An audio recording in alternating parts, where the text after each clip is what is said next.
não parar, não precipitar e não retroceder. Então dizer para esse cara, sabe quando nós vamos parar? Nunca. Nunca na sua porca vida. Né?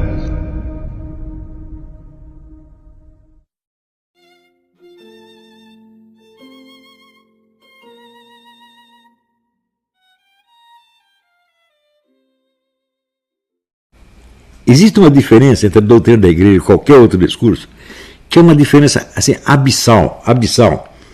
Então, eu nunca discuto a doutrina da igreja e nunca, evidentemente, não proponho doutrina cristã nenhuma, nunca fiz isso na minha vida, mas sempre declarei o seguinte: eu entendo a doutrina cristã, sobretudo a doutrina da igreja católica, como sendo parte da realidade mesma, não como sendo um discurso. Por quê? Em todo discurso você tem os seguintes elementos. Você tem o signo, que é o elemento material, visual, auditivo, o significado, que são outras palavras que esclarecem a intenção com que aquela palavra foi pronunciada, e você tem o referente, que são os objetos, fatos ou coisas do mundo real, extraverbal, ao qual o discurso está se referindo. Por exemplo, se eu escrevo um livro sobre a vida dos elefantes, você lá tem uma série de palavras, né? O sentido de cada uma dessas palavras pode ser explicado por outras palavras que estão no dicionário. E você, além disso, você tem os elefantes. Os elefantes não são um tipo de discurso. Os elefantes não estão no dicionário. Os elefantes existem no mundo físico real. Então, eles não são parte do discurso. Eles são algo a que o discurso se refere, algo que o discurso indica para fora e para além dele. Tudo que se escreve no mundo é assim. Só uma coisa não é assim. O discurso, a doutrina sagrada, só ela não é assim. Por quê? A doutrina sagrada está falando sobre a existência e as ações de Deus. Né? E a doutrina sagrada é uma dessas ações de Deus. Portanto, ela não é um referente externo.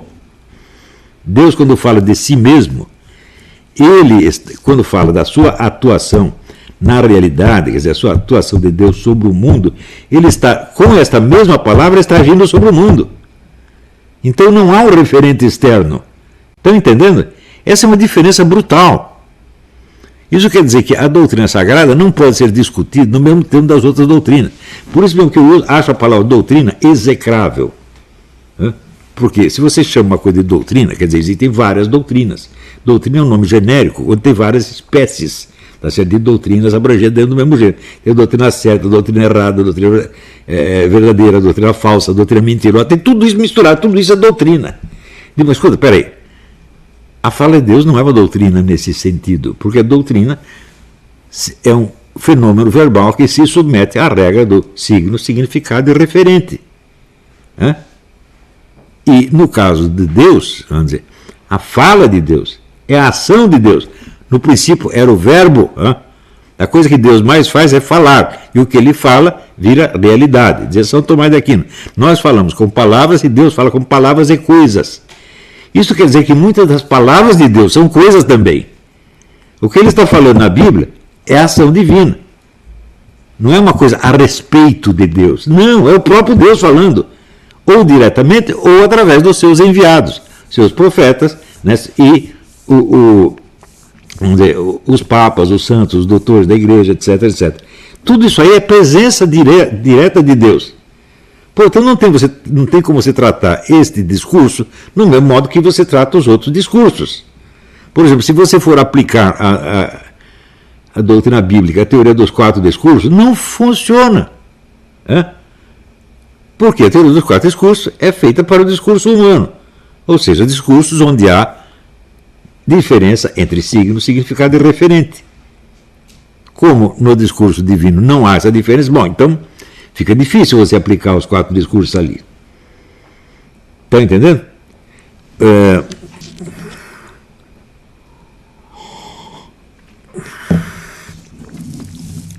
Um outro elemento importante aí é o seguinte: a doutrina da igreja não veio pronta, ela vai sendo produzida ao longo do tempo. E isto torna impossível, isto que disse aqui esse sujeito, esse tal de Leonardo Brum, que a menina chama de Leonardo Pum, ele acha que ele é um super papa.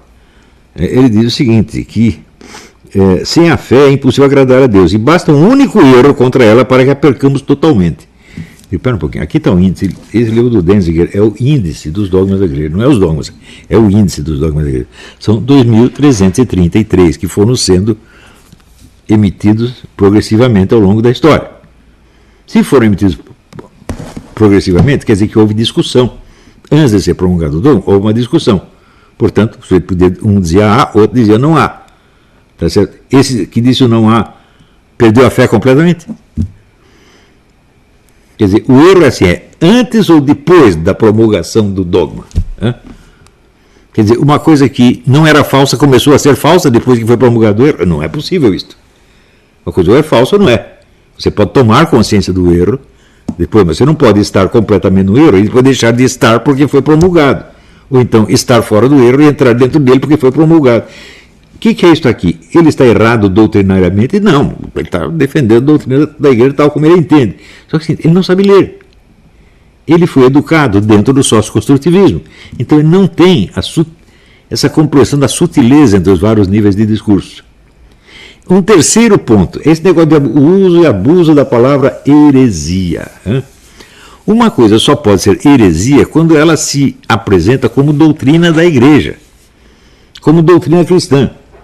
Se o negócio não é doutrina cristã, ele não pode ser herético, ele pode ser até errado, pode ser totalmente falso, mas não é heresia. Está entendendo? Então, existe até uma página na internet, muito interessante, deixa eu ver se ela está aqui. Ah, não. Ah, esse mesmo. Obrigado. A página chama Respostas Bíblicas. É uma página feita por autores protestantes, mas está muito correta, assim, historicamente. Né? E ele aqui explica que a heresia é um ensino que vai contra uma religião estabelecida, portanto, que está concorrendo com essa religião estabelecida. Se está falando de outra coisa, não pode ser heresia, pode ser um erro, mas não é heresia. E as pessoas usam a palavra heresia assim, como no Brasil se usa tudo. Eu estou com o saco cheio disso. Eu coloco, às vezes, termos científicos em circulação, o pessoal começa a usar esses termos como insulto ou elogio. Por exemplo, psicopata. Por exemplo, analfabeto funcional. A paralaxe cognitiva. Né? E assim por diante. Veja, até o imbecil coletivo. Esse termo é cômico, mas é um termo cômico que designa um conceito descritivo científico. Quer dizer, o imbecil coletivo não é constituído de pessoas imbecis, são pessoas de inteligência normal ou até superior, que no curso da sua atividade social se imbecilizam umas às outras. Isso é uma descrição científica do que de fato se passa nos meios esquerdistas do Brasil na época. Então, eu coloco esses termos em circulação, daqui a pouco eu vejo o pessoal usando isso como porrete, para cuspir na cara dos outros. Quer dizer, isso aí é prostituir a linguagem, gente. Quem faz isso uma vez já perdeu o direito de ser considerado um intelectual respeitável. Não é apenas um demagogo, ou então um jornalistinha de merda. Né? Então, e quanta gente não está fazendo isso? Esse pessoal assim, que diz que está defendendo a doutrina da igreja, todos eles fazem isso. Então, em primeiro lugar, se eu declarei que a doutrina da igreja não é um discurso como os outros, mas que ele é parte da própria realidade, tá certo? Se não for, vamos dizer, a estrutura total da realidade, né?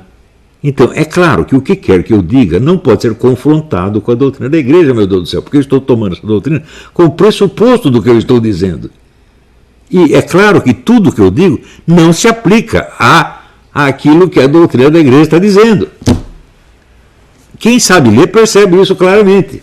Agora, se você vai pegar um artigo de jornal do Olavo de Carvalho e confrontar com a doutrina da igreja, só um analfabeto faz isso, um analfabeto funcional grave. Né? Então, também o pessoal começa a achar, às vezes, semelhanças fortuitas. Então, se o sujeito insiste na importância do conhecimento, ele é agnóstico.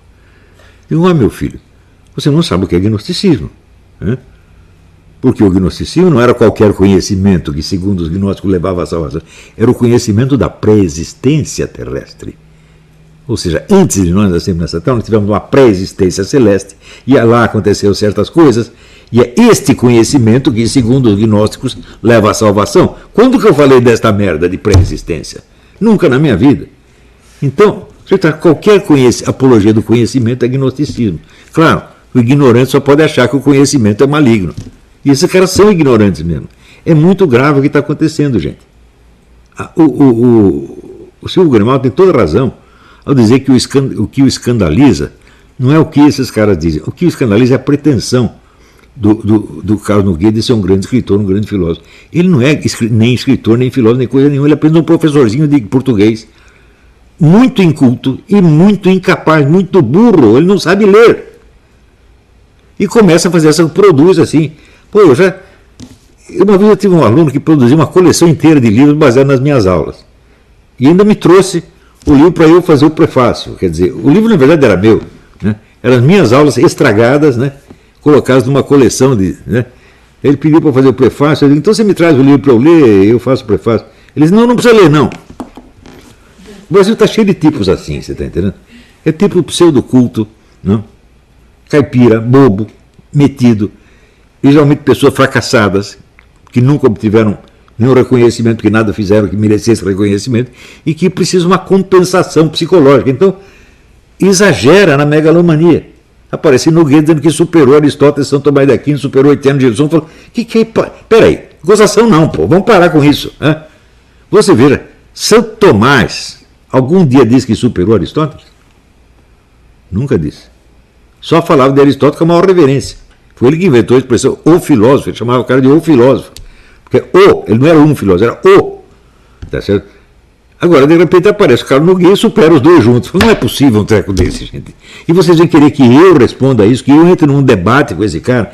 Escuta, eu não posso debater com um sujeito que não entende o que está dizendo. Eu não posso debater com um sujeito que eu vou ter que explicar para ele cada linha do que ele disse. Não dá, eu precisaria dar um curso para ele, eu precisaria realfabetizá-lo. Tem muitas pessoas que... Essa mulher que uma vez veio me desafiar para um debate também, faz um desafio, esqueci o nome dela. Sei lá. Uma mulher que uma vez veio desafiar para um debate. O desafio... Débora Diniz. O desafio já era autocontradditório. Falei, não dá para fazer um debate assim, minha filha. Então faça uma proposta que seja realizável. Isso aí não dá. O Nogueira faz a mesma coisa, porra. Outra vez eu dois pateta querendo também me desafiar. Vamos discutir o quê? O Olavo de Carvalho.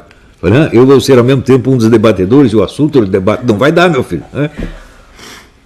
Outra coisa, isso aí vai ser um debate ou vai ser, né, um processo judicial? Eu estou debatendo ou estou sendo acusado? É totalmente impossível um treco desse. Não é isso?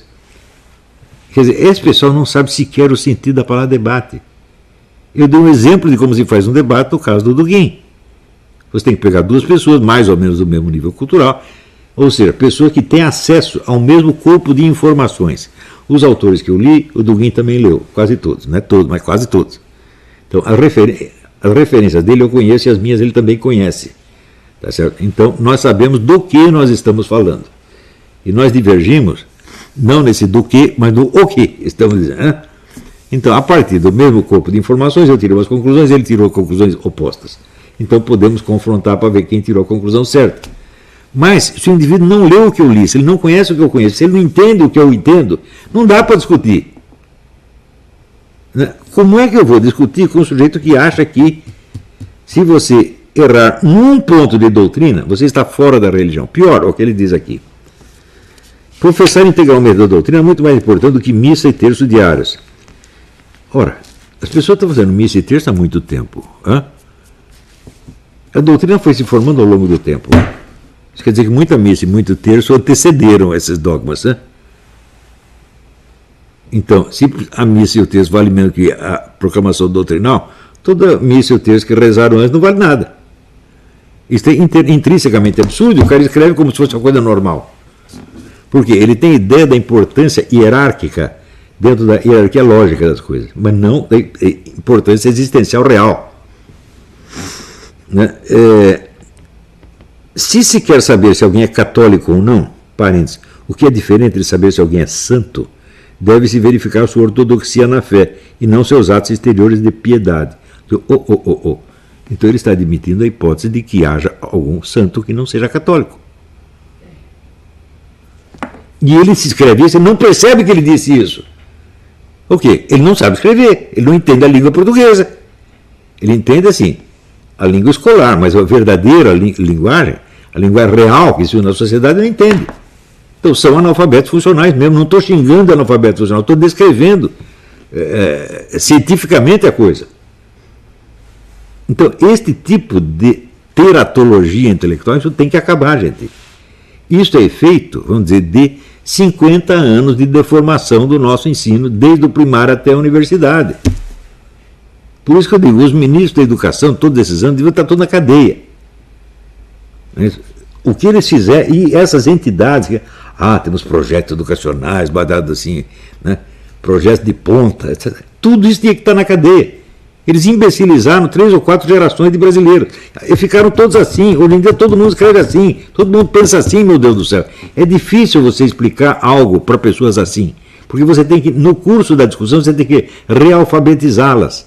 Reexplicar para elas o sentido de cada palavra que elas estão usando. E que elas não percebem.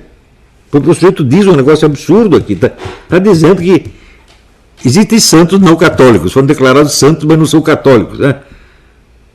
E depois ele diz, bom, então eu estou aqui impugnando a beatificação de fulano.